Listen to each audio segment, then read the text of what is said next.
Hot Takes or Toast, brought to you by Siegfried and Jensen with 30 years to serve in Utah. Question of the morning. Gerry Bohanon is closing the gap with Jake Retzlaff in the BYU quarterback race. Who do you want? Who should be the Cougars starting quarterback? Mark, if you have two quarterbacks, you probably don't have one. Mark doesn't have much hope here, PK. Very negative. Don't have a quarterback. Yeah, but wouldn't that be the case every time there's a quarterback competition? Yeah, that's such a cliche. I think that's during the season, not now. So Utah doesn't have a backup quarterback? Uh-oh. You got to have a backup quarterback. Well, they're currently going through three different guys trying to figure out. Well, then they don't. If you have three backup quarterbacks, but you don't have any backup. By his definition, you're right. It's like, okay, well, they have four, so they therefore don't have one, allegedly. I don't buy that. I hate coaching ex-jaw cliches, and it drives me nuts. Dave, just please make a decision. Dave doesn't care. He just wants to know who his starter is. The situation with Max Hall, so they didn't have a quarterback then, right? Because he came in to competition, I think, with Cade Cooper, among others. Well, he ended up being the winningest quarterback in BYU friggin' history. You have two quarterbacks, you have none. So I don't know that I buy that. And the decision, they're nearing decisions, but I think that they feel like if it takes another week or two, the opportunity to get it right is far more than the opportunity to get it first or get it done quickly. I think we can all see the logic there. Get the right guy.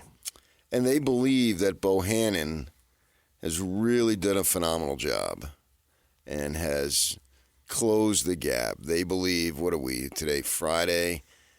I think they're thinking that the last couple of practices, maybe it stretches out more than that. I'm not sure, but I think it's the last couple that he's really been brilliant. I mean, we were there yesterday. I had an opportunity that you get to watch some of their. Utah doesn't watch. They're on total lockdown. You can't see anything. I mean, if you even peek around the corner, somebody's there to mow green you and shoot you in the eye. Mow green you. Just getting a massage around the corner. What could go wrong? It's kind of true, though. No, they literally do have somebody there staring at you. You can't walk to the corner of the building. And from that corner of the building, you can't see anything. Right. You'd have to get to another corner of the building. Yeah, I know. And be 8 feet tall. BYU lets you come in and you can see the team sessions. So a lot of the guys, the media folks, were standing on the south side, which is on the sideline. I was in the end zone, opposite end zone. They're going to the north. And Bohanon goes back, and I'm thinking, Gerry, look to your left. And he does look to his left, and there was the parting of the sea between the closest defender and the left sideline. And he took off. And it probably would have been a touchdown, in real play. I think they touched him, and he fell in the end zone, was on his back, and laid there. I thought it was a little funny. But one of the guys told me, I think it's Lassiter. We'll have it coming up here in a half hour. I interviewed him. We're going to have him on with the player that you get on from each school. And I asked him about him. And he said, well, Bohanon got there in January.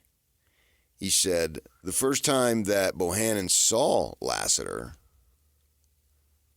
Bohanon started talking to him, Lassiter, as if Bohanon was the starting quarterback, and this is what quarterbacks do. And Lassiter, he's a 22, 23-year-old guy now, not a kid anymore, thought to himself, that is what quarterbacks do. That's what starting quarterbacks do, exhibit that form of leadership. And Lassiter told me that he was very impressed with Bohanon's qualities. This is a kid who's had one of the more interesting college runs you can ever have.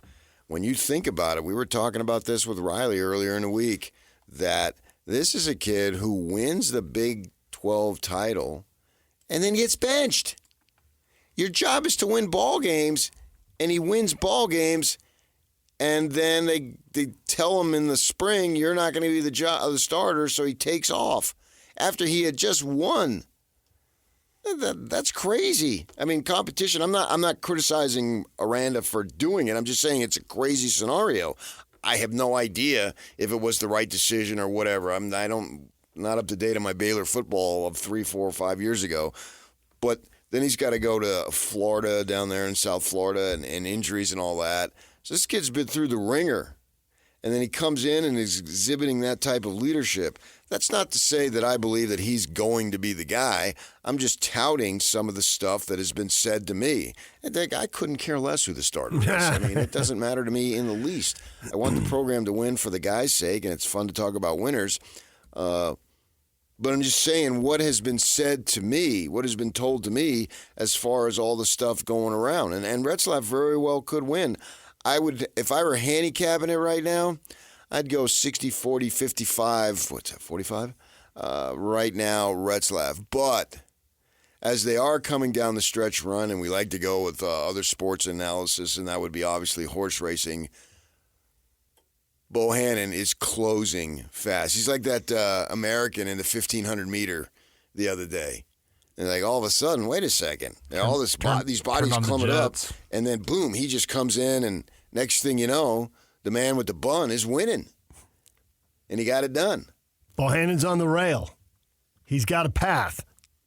Yeah, so we shall see. But I don't necessarily buy that. Oh man, they don't have a guy. It's hard to think they got two guys that are really good. Kenny Dillingham down in Tempe the other day, they asked him, they got this Sims guy, they got, what's-his-face's brother, Levitt's brother who played Sam down, Levitt. And he's over there. He was at Michigan State last year, only played 4 games, so he can keep his red shirt, right? And he's, he was, 4 or 5 star, blah, blah, blah, all that stuff. And then they got this Sims dude who bounced around and now is in his 3rd school. And Dillingham said, we got 2 guys that are going to play on Sunday. And I'm thinking, really? Maybe so.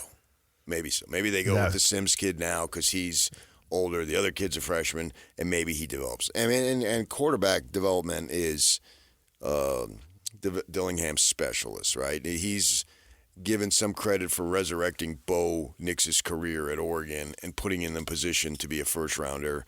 And then the kid at Florida State had struggled a little bit. He was at Florida State. What's the kid's name? Got hurt last year. And so he was at Florida State. Yeah, I know who you're talking about. Because he's a Norvell guy. That's how he got involved. And so that kid.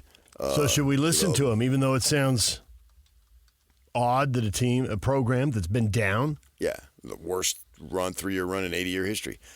I am big-time skeptical. So I'm not saying for the Cougars, they've got. Are you talking about Jordan Travis? Yeah. Okay. They've got 2. Thanks for looking it up. You're welcome. I saw the fingers. Who else would I be talking about? It's hard for me to believe they got 2 superstars at quarterback. I don't want to paint that picture by any stretch. But do they have somebody who can get them to 6 wins? That's what we're asking here. Do they have somebody, and then if that somebody gets hurt, do they have somebody else who can get them to 6 wins? That's the bar. We're not Jordan Travis went 12-0. If/when. Or 11-0. If/when the starter gets hurt, is the backup going to be prepared to get him there? Yeah, that's what we're asking. Right? So let's keep that in perspective.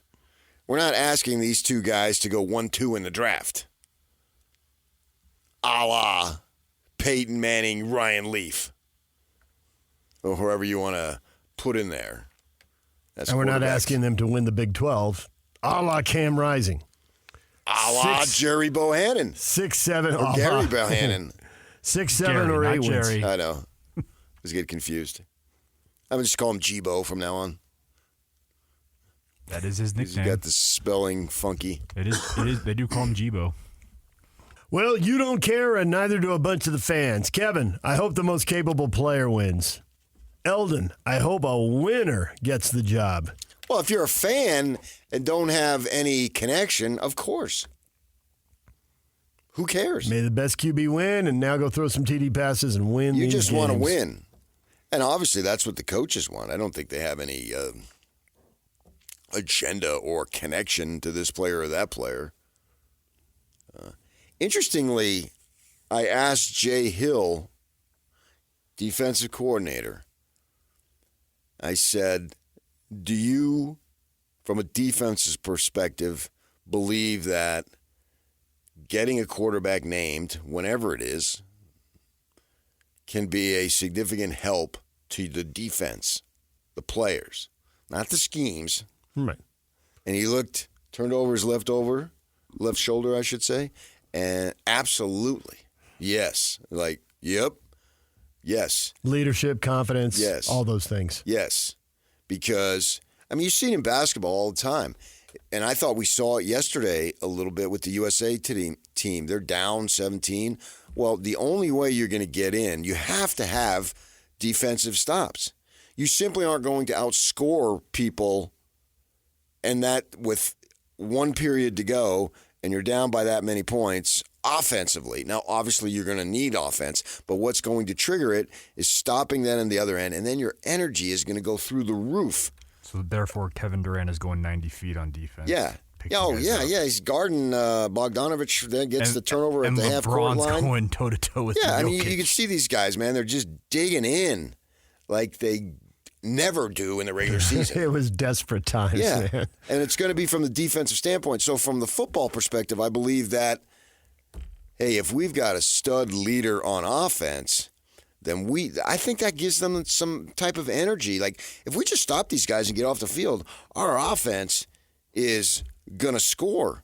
Not like, oh, my gosh, we better stop these guys because our offense ain't going to do jack. You know, it's a different mindset. It's going to produce energy, especially in the home games and all that stuff. The fans are going to be way in. You can sense we've all been there. We've all been in stadiums. We've all seen it on television where the defense knows just going to stop here and it's going to fire you up. This guy's going to take him down the field. Yeah. And so I thought Jay Hill's response to that question was very forthcoming. And then I asked him, will you have a say? And then he said, no. But then he said, yeah, behind closed doors. If they want my opinion, I'm happy to share it. Well, yeah, obviously he's going to be standing there. Yeah. Aaron, do you want my opinion? Yeah. Hey, Aaron, I got a thought for you. And these are guys that have known each other for 30 years. It's not like they're not going to talk about the biggest decision. Yeah. So there's going to be a trust factor there. I mean, that's the cool thing about BYU's coaching staff. They're all interconnected for so long. One way did they really even have an outsider on the coaching staff? Maybe an analyst down, but even those guys, like the Singleton kid. Raylan's been there for 2 years. Yeah, I mean, he played at Utah. Yeah. And he was the kid involved with the Morgan Scally thing, and there he is down at BYU. And he's connected to guys that he knew Aaron, obviously, when Aaron was at Utah. And they're all interconnected, and Gary Anderson's there, and he's been around. And Chad Kauha'a. It's like these guys have been brothers, and they grew up in the same family, basically. Well, in many respects, some of them have. Yeah. That's the crazy thing about it. And so they can communicate with one another, and they all have the same goal. The goal is to win. I mean, it's clear. So Jay Hill can have an influence anyway, maybe a say. Certainly not going to have a mandate. But I thought it was interesting that the defensive guy said, yeah. So this is something to really, really keep an eye on. And I'm excited to see how they come to the decision, because I believe it'll be a decision that is born out of this guy won the job, not, and they would never say this, but not that this guy sucked less than the other guy. Well, that's what people fear when they go to the cliche that you hate. If you have two quarterbacks, you have none. Well, I mean, to be the starter, you don't have to be faster than the bear. You got to be faster than you. So if Bohanon's a little better than Retzlaff, how good is that? Is that good enough for 6, 7, 8 wins? And, of course, how much can he stay healthy on top of that? And the other morning I was driving into work, and flicking around, and I came on the BYU station, and a guy was talking about up at the Tetons being attacked by a grizzly. He was attacked by a grizzly. And an inspiration came to him, play dead. And that's how he survived. But he had massive injuries, bleeding from everywhere, and he was an hour away from any help, and somehow he made it. Miracles can happen. Dramatic story. So BYU, adjust your line of thinking. Miracles can happen. 10 wins. Here we go. Ready, break. Yeah, sign that. Oh, every Cougar fan raises their hands. Yes, sign me up. Matt says, Retzlaff, I want him to start. He can be the long-term future of the program. If he can't, we're going to be in the same position as we were last year, bringing in a portal quarterback who's trying to recoup his career after transferring once before and not succeeding. I'm just excited for the offensive line to redeem themselves this year. Well, that's important, too. But I think that the thing about Bohanon is he won the Big 12. So you can, whatever your definition of is succeeding. Have I mentioned this before, that there's only one quarterback in the league who has a Big 12 title on his resume? I've said it 100 times. That's Jibo. Gary, don't call me Gerry Bohanon. There you go, yeah. Yeah. Don't call me Jerry. Yeah, right.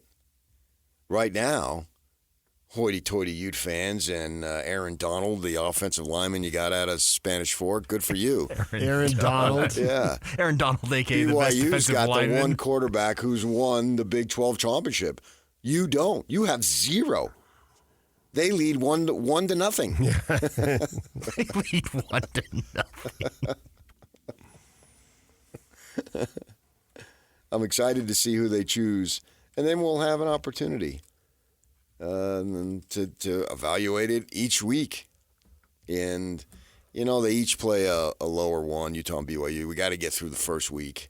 Got to get through the Southerns, Southern Illinois and Southern Utah. All the drama. Yeah, and I think for BYU, their 3-0 is not even close to a guarantee.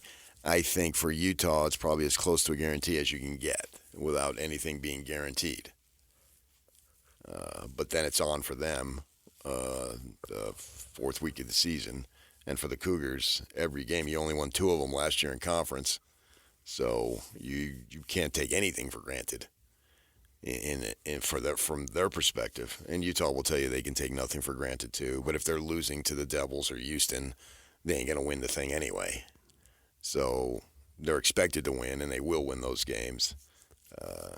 It's really hard for me to believe that Utah will not be playing in Jerry Jones Stadium in December. Whatever happens beyond that, I don't know, because I have no idea who they're going to play if they got to the playoff, blah, blah, blah. But I know who they're going to play now. And it's hard for me to think that they're not going to be in. For the Cougars, you can say, well, it's hard for me to think they're going to be in, but they have a different standard. And their standard should be lower. They're going through what Utah went through 13 years ago.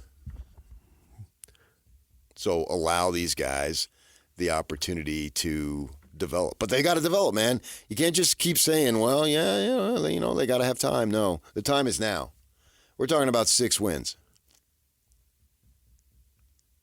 That's what we're talking about. Well, we're talking about 6-12, but are we talking about a winning record? In which case, you got to win a 7th game. Well, it's the bowl but I don't know who they're going to play. Yeah. So I can't predict a game. Or who's going to play when they play. That I don't even know the opponent, and we're going 3+4 months from now. We're talking about 6 wins. These guys got enough in them to get to 6 wins. Considering last year was considered a wildly disappointing season, and they still got to 5. Yeah. 5 with multiple winnable games. Yeah. Took very little imagination to say coulda, woulda, shoulda. And now they just need to take that off and do it. Get across the finish line, make the big play. BYU, if you didn't, would you take 1-11 if the 1 is November 9th? Great sports radio debates. Wow. Ready to go. The 90s called. They want their topic back. I wouldn't, but you always hear that. DJ PK, it's 97.5 The Zone. Stay with us.